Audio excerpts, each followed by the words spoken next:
Hey, it's James. Welcome back to the channel. I am the unofficial mayor of Cowboy Country, and I am so glad you are here. I owe people that subscribe to this channel an apology. I did not do my homework. When I went to SMU, it was kind of a last-minute thing, and I just wanted to see that dirt was being moved. You know, I wanted to see that the SMU was really making an effort to start the construction. So I was very happy with that.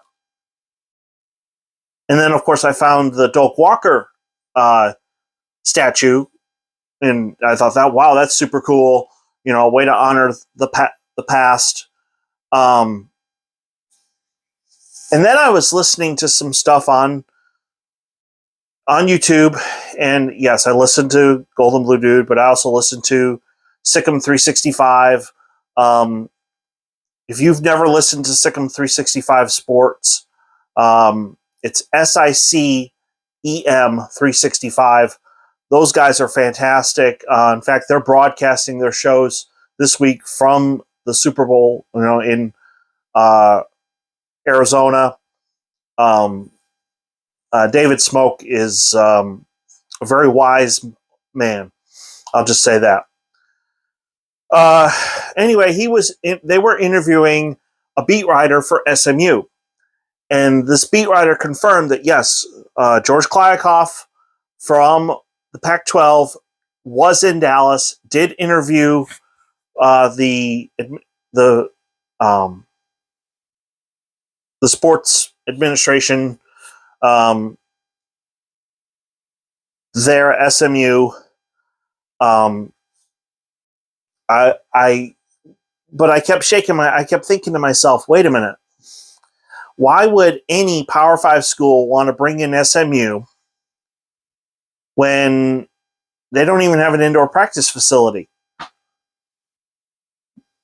And then I'm listening to this guy talk, and he's talking about how great their indoor practice facility is. And so what I'm going to do is, sorry guys, I'm going to show you on this map here that yes, indeed, they do have an indoor practice facility. And I apologize to you guys, because if I'd known that, I would have walked. All I had to do was walk a block over, and there I would have seen it. So that's my bad.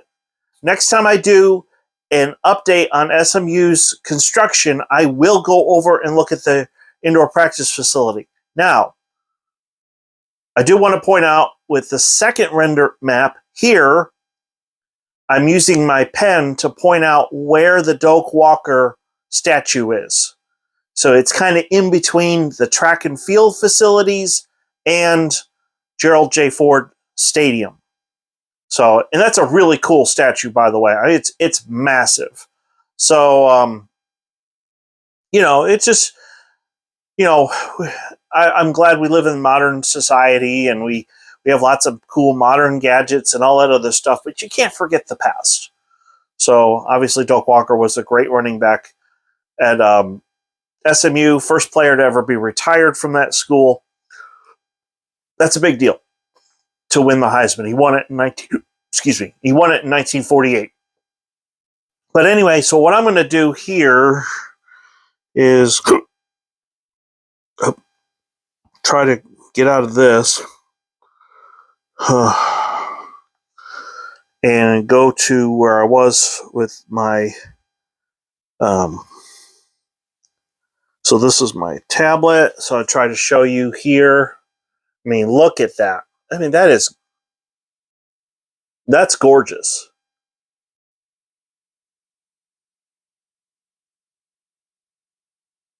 So,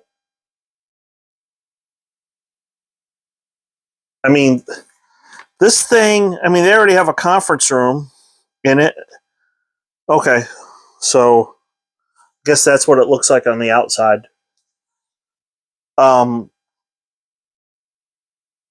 So if they've got a great indoor practice facility, it's comparable to what, you know, Kansas and Kansas State and Oklahoma State have.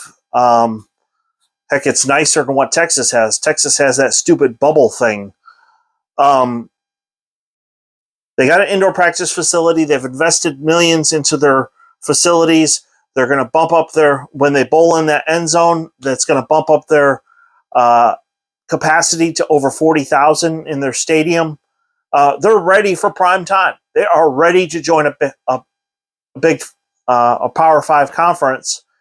And quite frankly, from what that beat writer said, which was shocking to me because I thought it was kind of a wish list, maybe, but they've had conversations with the Big 12.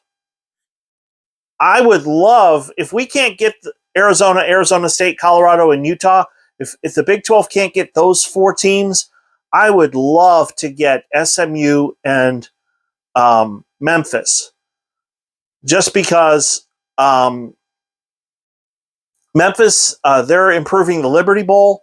SMU's improving their facilities. Having Memphis would get us a foothold into Tennessee. And obviously, if we were to get SMU, that would keep the Pac-12 out of Texas. Of course, if I were the Pac-12, and I know that UTEP isn't the greatest as far as TV market is concerned, but they are close, fairly close to Arizona and Arizona State. To me, that makes more sense. If you're trying to get your foot in the door in Texas, I would have grabbed UTEP. Well, actually, if you grab UTEP and SMU, then you have 2 Texas schools, and that would help. That would help the Pac-12. But I don't want to help the Pac-12. I want the Big 12 to grow, and I want the Big 12 to have a solid foundation in the Dallas area. And I honestly think SMU would be a good addition. I got to see SMU play Cincinnati, and they played them pretty tough.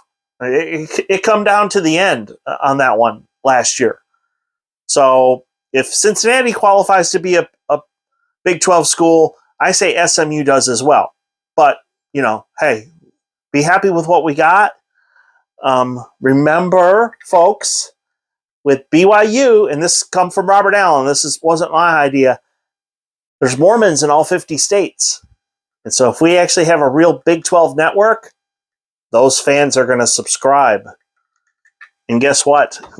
That means more money for the rest of us. So anyway, tomorrow I'm going to go over a list. I've got it right here.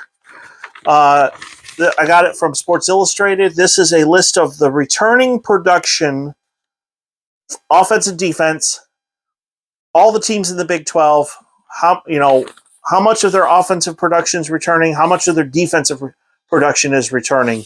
So, and you'll be surprised at who's number 1 on this list. So anyway, if you're new to the channel, please hit like and subscribe. The channel's growing. I'm very grateful for that. But my hope is I want to get monetized to help pay for some of these trips. I'm going in May to North Carolina to see family. I haven't seen some of these people since 2008. So there I'm going to, God willing, see North Carolina, Duke, Wake Forest, and North Carolina State. I'm going to see those facilities. The next day I want to see, my goal is to see South Carolina, Georgia, and Clemson. So in one trip I can get 7 football stadiums. It'll be 14 videos if I do their basketball facilities as well. I plan on in October going to the Oklahoma State versus UCF Central Florida game because I want to go see my parents, and they live 45 minutes from Orlando. I would also like to try to talk them into going with me down to Miami because I didn't get Miami when I went last time. So try to get FAU and Miami stadiums on that trip. So there's 9. I would like to sometime, maybe either this year or next year, take a trip to the West Coast and get USC, UCLA, Stanford, Cal. But that stuff costs money, and if the channel is monetized, then I can use that money to help the channel grow. So I'm not trying to be greedy or anything. I just feel that, people that watch this want to know, how does Boone Pickens Stadium compare to other stadiums around the country? That's kind of the ongoing question. And so far, from what I've seen, I say pretty well. I've only seen a couple that I would say are better than Boone Pickens Stadium, and that would be Florida, Florida State, and Nebraska. Everything else that I've seen, Missouri's looks really good, but I think Oklahoma State's a little bit better. Kansas State looks amazing, but I would put Oklahoma State just a smidge better. So anyway, I want to say thank you for watching, and as always, go Pokes.